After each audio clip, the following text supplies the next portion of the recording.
कालू कौवा और चिंकी चिड़िया अपनी शादीशुदा जिंदगी में बहुत खुश थे। वो दोनों शहर के जंगलों में रहा करते। उनके पास ऐशो आराम की बिल्कुल भी कमी नहीं थी। बस उनके पास एक कमी थी, वो थी बच्चे की। ऐसे ही एक दिन चिंकी चिड़िया उदास अपने कमरे में बैठी होती है। चिंकी चिड़िया की उदासी देखकर कालू कौवा चिंकी चिड़िया से कहता है, चिंकी क्या हुआ, तुम इतनी उदास क्यों? और तुमने फिर से खुद को कमरे में बंद कर लिया है? आखिर तुम ऐसा क्यों करती हो बार बार? आपको नहीं पता मैं ऐसा क्यों करती हूँ। मेरा दिल नहीं करता बाहर जाने का। जाती हूँ तो सभी पक्षी मुझे ताने देते हैं। ऐसी जिंदगी से अच्छा है तो मैं मर ही जाती।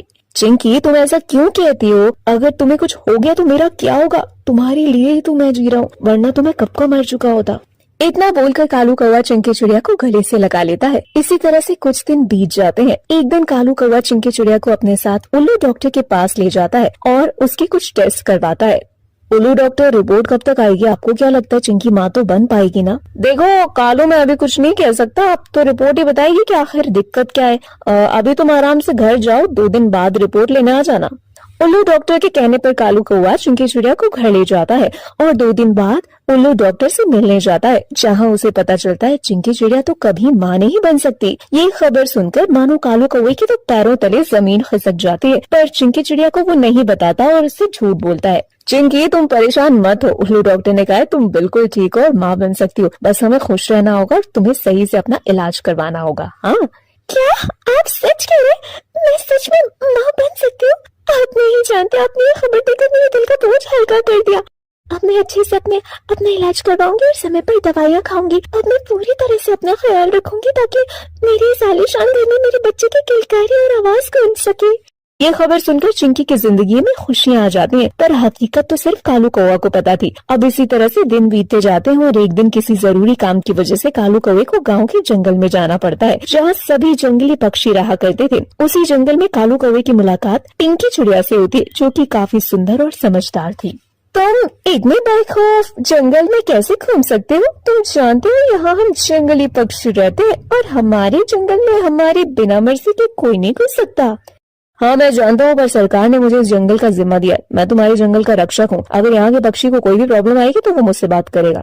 अच्छा चलता हूँ, आशा है आप समझ चुकी होंगी। इतना बोलकर कालू कौवा वहाँ से चला जाता है। कालू कौवे की ये अदा देखकर पिंकी चिड़िया उसके प्यार में पड़ जाती है, पर जब भी कालू कौवा उस जंगल में आता है पिंकी चिड़िया उसके करीब जाने की कोशिश करती है। ऐसे ही एक दिन पिंकी चिड़िया कालू कौवे को पाने के लिए उसके खाने में नशे की दवाई मिला देती है।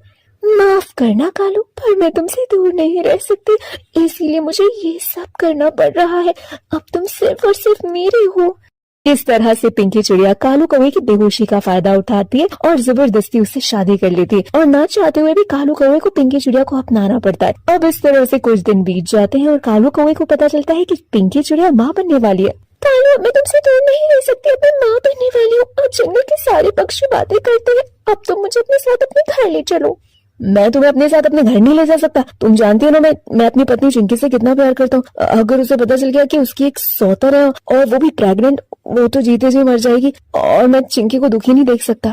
पर ऐसा भी तो हो सकता है ना कि वो खुद को संभाल ले उस बच्चे के लिए। तुम उससे कह देना कि तुमने ये शादी सिर्फ बच्चे के लिए की है। देखो अगर आज तुम मुझे अपने साथ नहीं लगे तो मैं अपनी जान दे दूंगी और मेरे मरते ही यहाँ के जंगली पक्षी तुम्हें मार देंगे। अब फैसला तुम्हारे हाथों में है, क्योंकि आज तुम अगर मुझे लेके नहीं गए तो ये जंगली पक्षी मुझे मार देंगे। कालू कौवा चिंकी चिड़िया को कभी धोखा नहीं देना चाहता था, पर ना चाहते हुए भी उसे ये सब कुछ करना पड़ता है। और जब चिंकी चिड़िया को अपनी जंगली गर्भवती सौतन के बारे में पता चलता है तो उसके पैरों तले जमीन खिसक जाती है। चिंकी इसमें कालू की कोई गलती नहीं, सारी गलती मेरी है। मैं जानती हूँ तुम्हें बहुत बड़ा धक्का लगा, पर मुझे माफ कर दो और इस बच्चे को अपना लो। तुम भी तो हमेशा से यही चाहती थी ना कि तुम्हारे घर में बच्चे की किलकारी गूंजे।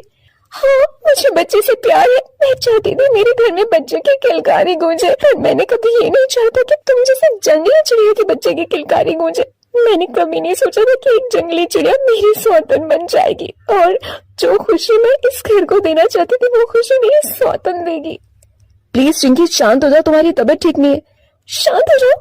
तुम मेरे लिए जंगली सौतन लेकर आए हो, तो भी गर्भवती, और तुम कह रहे हो कि मैं ऐसी हालत में शांत हो जाऊं? क्या तुम यही काम करने जाते थे जंगल में?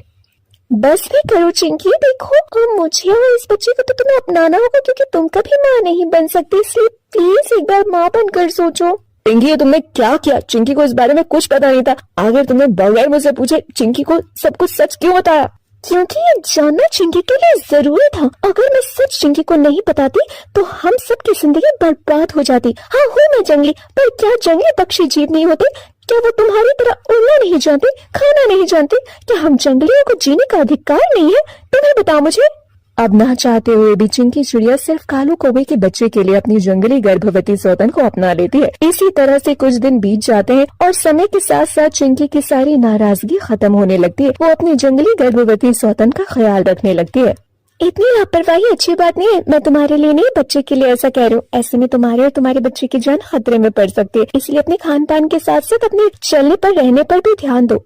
अगर इसी तरह से जंगली पक्षी की तरह उड़ती रहोगी तो तुम्हारे बच्चे को नुकसान पहुँच सकता है। समझ गई, आगे से ध्यान रखूंगी। चिंकी चिड़िया अपनी गर्भवती सौतन को सिर्फ कालो कौवे के बच्चे की वजह से अपनाती है और बहुत ही जल्द पिंकी चिड़िया एक बहुत ही प्यारी बच्ची को जन्म देती है। इसके बाद चिंकी चिड़िया की जिंदगी में खुशियां तो आ जाती हैं, पर इस गलती के लिए वो कभी कालू या पिंकी चिड़िया को माफ नहीं करती।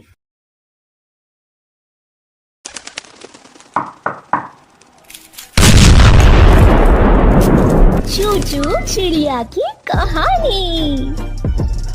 कालू कौवा और चिंकी चिड़िया अपनी शादीशुदा जिंदगी में बहुत खुश थे। वो दोनों शहर के जंगलों में रहा करते। उनके पास ऐशो आराम की बिल्कुल भी कमी नहीं थी। बस उनके पास एक कमी थी, वो थी बच्चे की। ऐसे ही एक दिन चिंकी चिड़िया उदास अपने कमरे में बैठी होती है। चिंकी चिड़िया की उदासी देखकर कालू कौवा चिंकी चिड़िया से कहता है, चिंकी क्या हुआ, तुम इतनी उदास क्यों?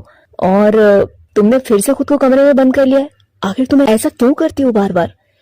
आपको नहीं पता मैं ऐसा क्यों करती हूँ। मेरा दिल नहीं करता बाहर जाने का। जाती हूँ तो सभी पक्षी मुझे ताने देते हैं। ऐसी जिंदगी से अच्छा है तो मैं मर ही जाती। चिंकी तुम ऐसा क्यों कहती हो? अगर तुम्हें कुछ हो गया तो मेरा क्या होगा? तुम्हारे लिए ही तो मैं जी रहा हूँ, वरना तो मैं कब का मर चुका होता।